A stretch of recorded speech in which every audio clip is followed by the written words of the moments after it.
今天我们跟着读经的进度，刚好今天的经文段落也在今天的读经进度里面。今天的读经进度是出埃及记32章。好，在讲这个之前呢，我先来讲一个事情，就是在上个礼拜6基要真理班的时候，有一个青年在上课，上到快要结束了，有一个青年大概40岁左右，然后他就进到教会里面来。他就说他的日子过不下去了，他就一边讲，他就一边拿出很多的一些文件、证明文件啊，说他有去社会局申请补助，但是因为他的可能各种条件还没有办法达到等等之类的，然后他也拿出他的身份证，就是在谈吐的过程当中是一个很正常的，然后也是就是看起来就是其实跟幼书其实没什么两样，这样就是看起来是非常正常的一位青年。谈吐也非常的就是稳啊，跟我们看到的一些不太一样这样子。好，然后他就说他去社会局，社会局跟他讲说你去教会吧，你的教会可以帮助你。好，然后他就说他就走投无路了，然后才会来到教会这样子。那个时候其实听到了，心里还因为这个义节牧师在上基要真理班，那我坐在旁边，那这个青年来的时候是我去跟他谈的。那在那个时候，其实牧师还蛮难抉择的，那心里也是在祷告，就是到底怎么样？因为被骗过很多次，所以有的时候会觉得到底你是来骗的吗？还是你真的已经快要走不下去了？这样，很多时候我们会陷落在这种两难的抉择，特别是把上帝的名搬出来的时候，把上帝的教会搬出来的时候，我们在下决定的时候会更谨慎，会更小心。好，所以回到经文里面来，今天的32章的经文段落里面呢，我们来看3件事情。第一件事情就是当摩西，我们上个礼拜讲到摩西，上帝颁布十诫，对不对？上帝是面对着全以色列会众颁布十诫。当上帝颁布十诫的时候，西奈山上有雷轰、密云、闪电，让这些以色列人都吓得半死。有读经的话，就一定会看到这个段落吓得全身发抖。然后他们就说：“上帝啊，你不要直接跟我们讲话，免得我们会死啊！”这样子。然后你跟摩西讲，你要讲什么，你跟摩西讲，然后由摩西转达，这样子就好，这样子就好。所以呢，上帝就怜悯他们他们既然这么的胆怯，这么的胆小，好，那摩西你上来西奈山。接下来要说的一些条例啊，我们在20章的后半部一直到23章结束，我们会看到很多的条例，对不对？好，然后所有的人就在山下等候，这一等就等了40天，差不多40天的时间过去了，哇，摩西怎么还不回来？他们等都没反应，就在这个时候，他们会很担心说，摩西是发生了什么事？他该不会被上帝击杀了吧？因为他们当初就是怕死嘛。怕死，所以说都丢给摩西嘛。好，他们现在旷野什么都没有，那摩西又不知道发生什么事，哇，这下该如何是好？所以他们过去在埃及的那些习惯因为他们也才出埃及没有多久，那些习惯、那些价值观，通通又跑出来了。其实也不是跑出来，是他们本来就这些东西本来就在他们的生命当中。所以他们这些东西又被凸显出来，凸显什么呢？在埃及有很多的神像，而且是特别巨大的神像，什么金字塔，还有什么雕像，各种神的雕像，各种法老的雕像，都是特别大的这样子。所以他们非常需要这群以色列人出埃及，什么都看不到，然后又在这样子群龙无首的时候，他们很需要一个具体的东西，来成为他们的一个安全感的来源。这群即将要失去方向的以色列人，把所有的不安他们这么不安怎么办呢？去找谁？他们这时候去找了摩西的哥哥亚伦，也就是摩西的同工。他们去找亚伦，怎么办啊？东一句西一句的这样子。在这关键的时候，摩西最重要的同工，他哥哥亚伦做了一个决定，他没有求问上帝。他也没有顺服等候，他就自己做了一个决定。亚伦的口才比摩西好，因为当初摩西就跟上帝说：“我是拙口笨舌的，你派一个人帮助我，对不对？”好，亚伦，上帝就助他。亚伦的口才比摩西好，而且亚伦呢，在以色列百姓当中住的时间又这么的长，因为他一直都跟以色列人住在一起。摩西不是，摩西在40岁以前他在哪里？他在埃及王宫里面。40岁之后，他逃到缅甸，对不对？所以他其实很长时间都跟以色列人在一起。他一出现在以色列人面前，就是干嘛？他带他们出埃及。所以亚伦这个时候，他到底为什么做这个决定呢？是因为他觉得他的口才比摩西好，然后他又长期在以色列人当中，又在出埃及10灾的过程当中，好像他站在摩西的旁边，感觉他也蛮有领袖魅力的。他在以色列里面应该也蛮有影响力的。亚伦，他到底是想要借此展现他是领袖的风范，来做这样子的决定，还是他实在抵不住众人在他面前这样子的一个众口铄金的这种压力？到底是什么原因？我们其实真的不知道。好，但是呢，有一个事情我们知道的是，亚伦主导了金牛犊事件。他让大家把金子通通拿来，然后呢，他还铸造、雕刻成一个金牛犊，然后要大家去拜这个牛犊，说这个金牛犊就是带我们出埃及的上帝。从这一段落我们来看，当我们决定跟上帝立约成为基督徒的那个时刻，成圣的道路就此展开。在这条从我们立约跟受洗的那一天，或者是你坚信你的那一天开始，我们就要慢慢的在主里面，把我们的一些不合神心意的习惯跟价值观怎么样，慢慢的好像炼金子、炼银这样子，把这些杂质通通炼掉，通通拿掉。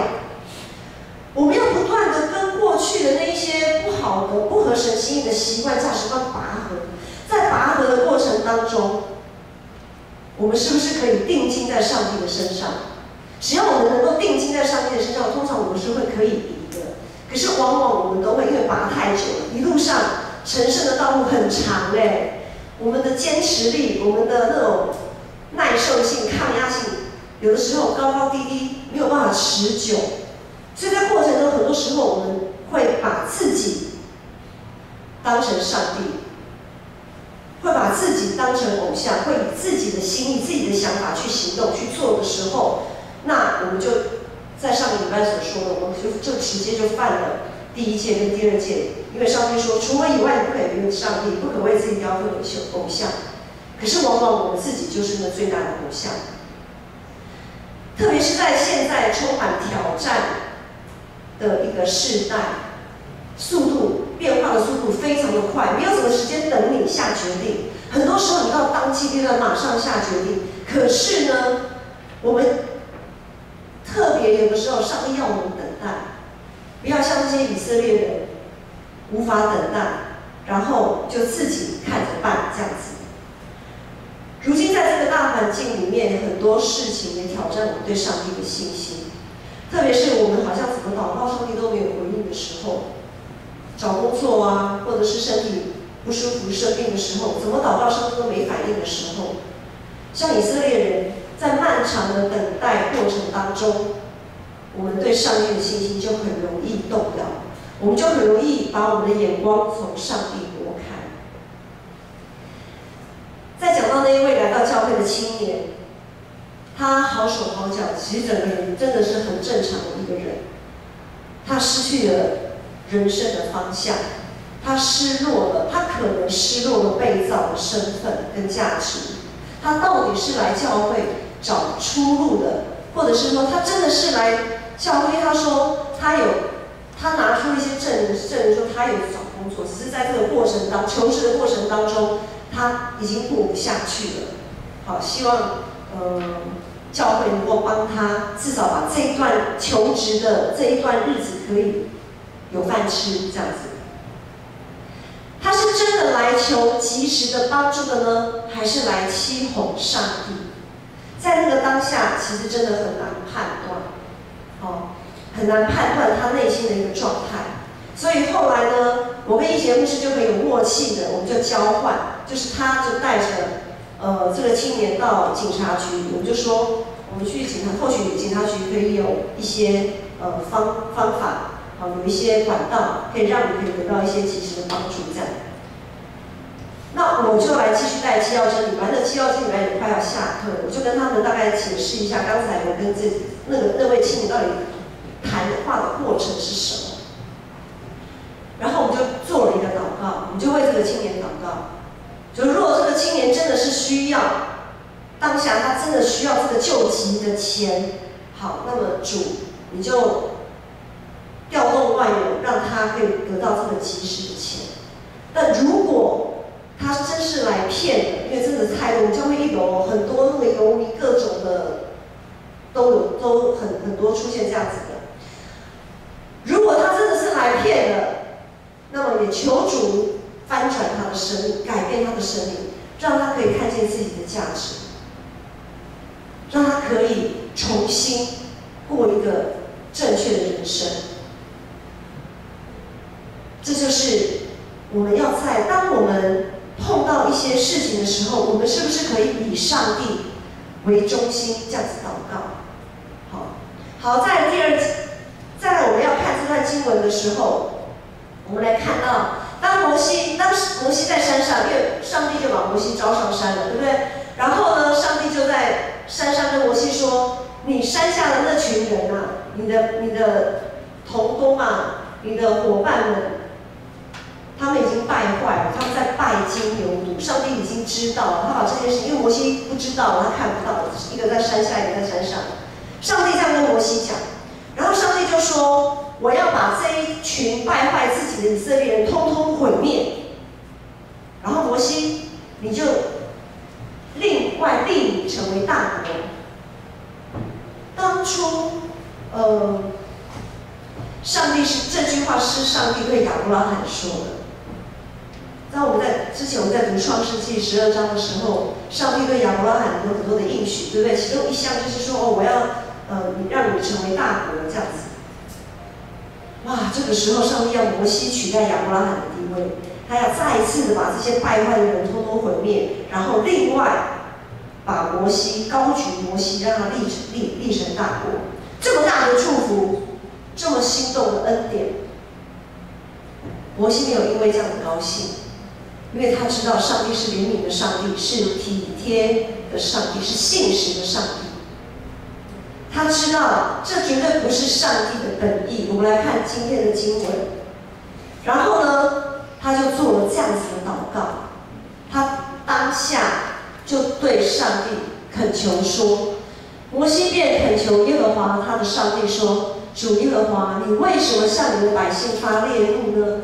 这百姓是你用大能大力的手从埃及地领出来的。”接下来这个跟12节说，为什么使埃及人议论说他领他们出去，是要降祸于他们，把他们杀在山上，把他们从地上除灭。求你转意，不发烈怒后悔，不降灾祸于你的百姓。摩西会做这一段祷告，这12节这个祷告为的是什么？他的根据是什么？他做这段祷告是不想让上帝的名被污蔑啊，不要让上帝的名被那一些埃及人耻笑说：“啊，你看看你们在埃及待得好好的，你们跟着上帝出去，结果上帝把你们杀在山上，这在搞什么？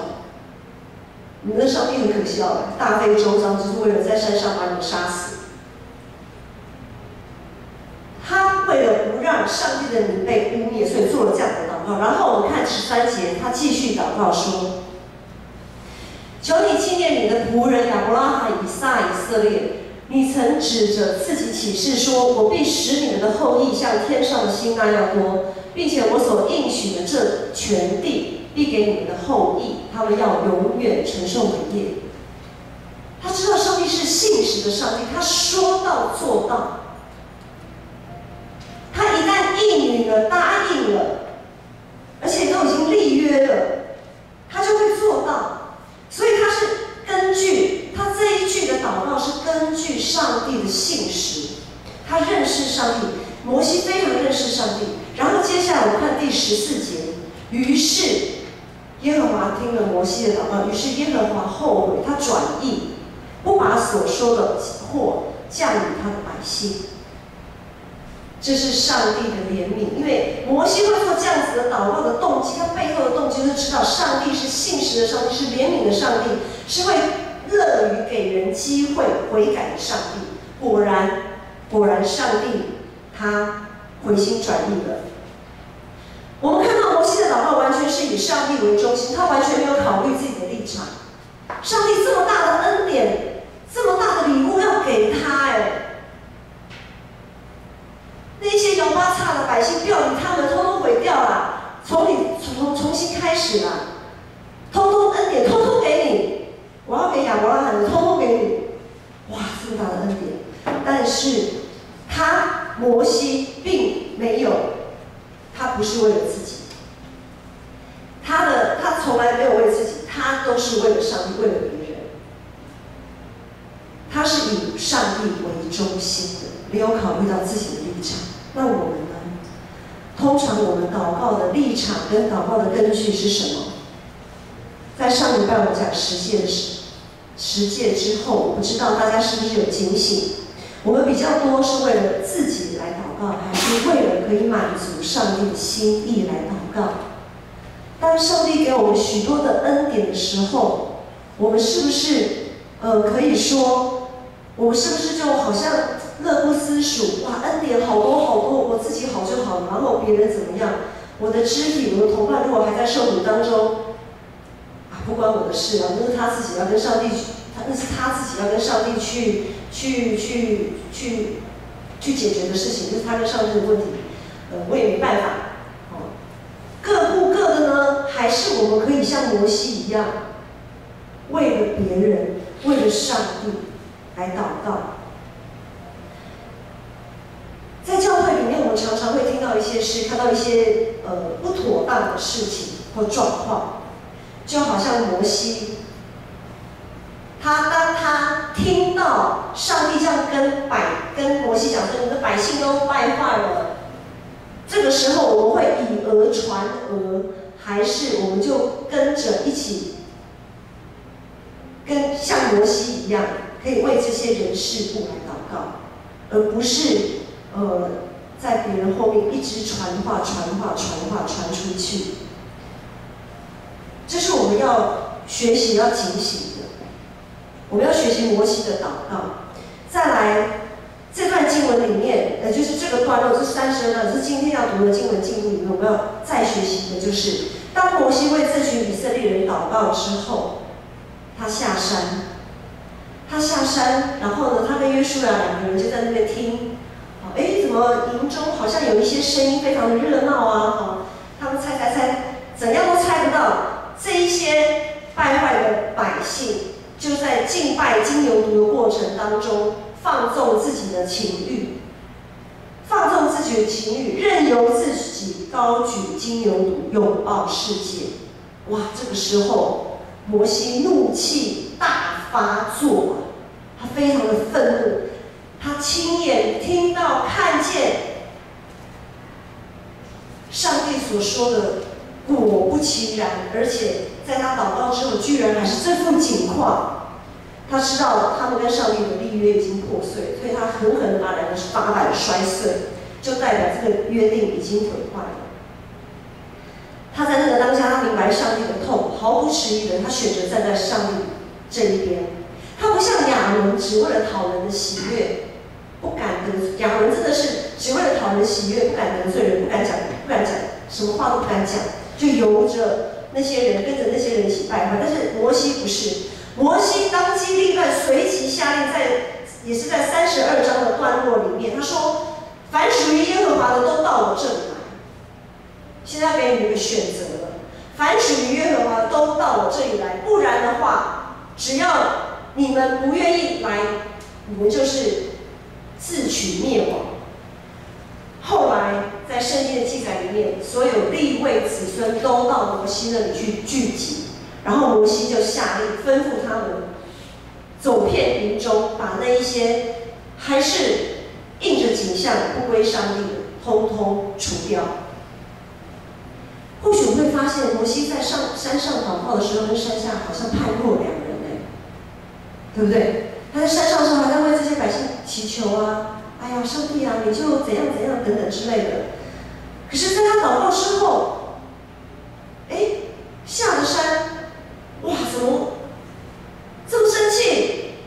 啊，刚刚上帝明明就很生气，你就跟着上帝一起生气就好了，干嘛还要这样子？摩西在祷告之前，他期盼着可以透过祷告，或许还有转圜的可能性。于是他祷告，他做了这些祷告。在他祷告之后，他就愿意顺服上帝的安排。但是感谢神，我们刚才也知道，上帝收回了他的怒气，而且呢，有一群利未人站到上帝这一边来了。就在这样子的一个过程当中，两件事发生。第一件事就是上帝收回了他的怒气，没有毁灭全部的以色列人，就像挪亚方舟的那个事情，大洪水。第二件事情就是上帝他也听了摩西的祷告，然后呢，让感动了一群利未人愿意悔改，回到上帝这一边，然后跟摩西一起征战。所以上帝就是怜悯人的上帝，是愿意给人有机会回头的上帝。这个就印证了刚才摩西的祷告。从刚才那位青年呢，来再回到那个青年。通常我们的直觉判断，他是以上帝的怜悯，用上帝的怜悯来行诈骗之事。通常我们比较多的成分会想说啊，这应该是骗的。但是我们有比他好吗？我们做的有比他好吗？怎么说呢？在我们的祷告当中，当我们成为基督徒，我们有多少的成分，其实也不过就是为了自己。有些人来教会，然后祷告，为了自己可以，学业蒸蒸日上，然后工作，年年升官，然后呢买乐透可以中大奖，然后对发票。没有头奖，至少有个几百块、几千块也不错，等等等等之类的好处。我们会不会也常常只是为了自己的好处祷告，以自己为中心来祷告，而不是像摩西，他是以上帝为中心这样子来祷告？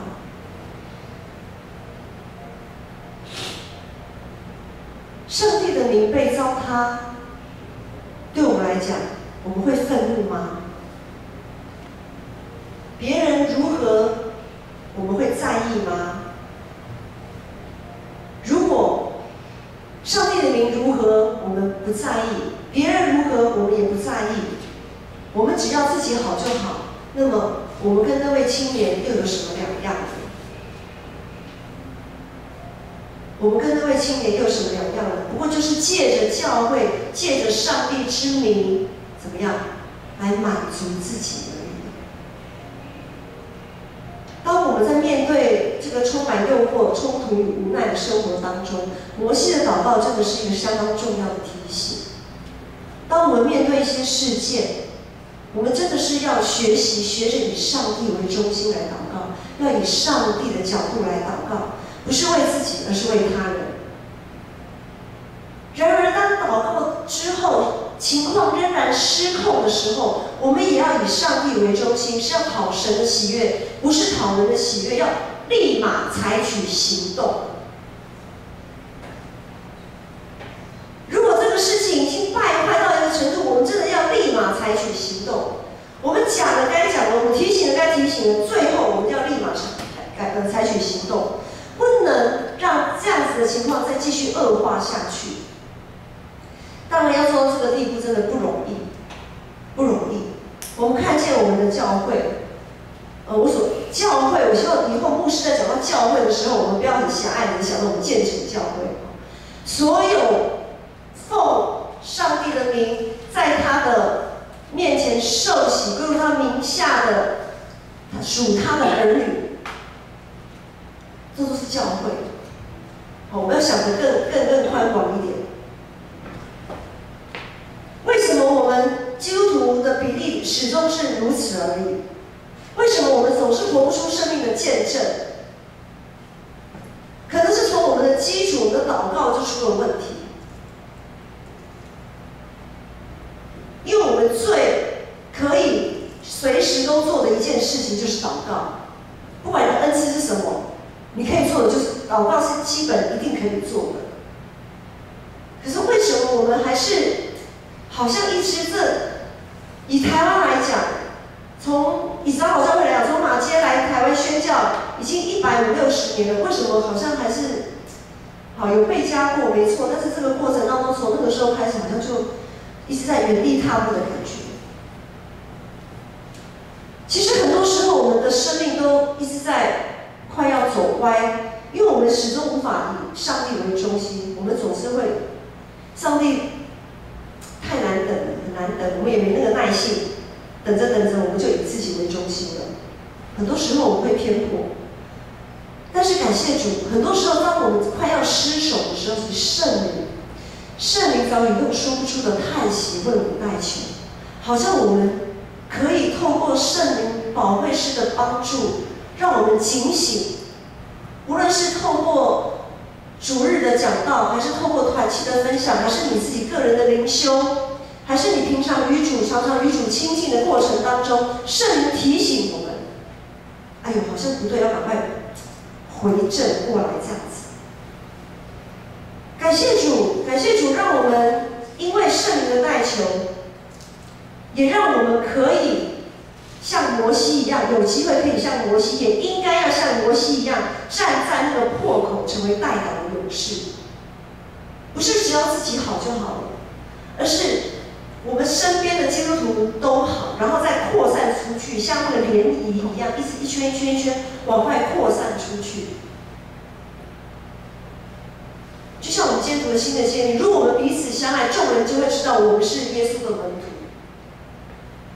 我们如果能够做到像摩西这么为上帝，这么爱上帝，这么敬神，然后又这么爱他的弟兄姐妹，这么爱人，我们如果能做到像摩西这样子，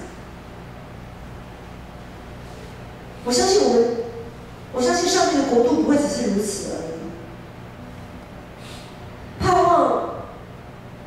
盼望我们都能够在每一次我们的读经，特别是今天上帝透过这段经文对我们所说的，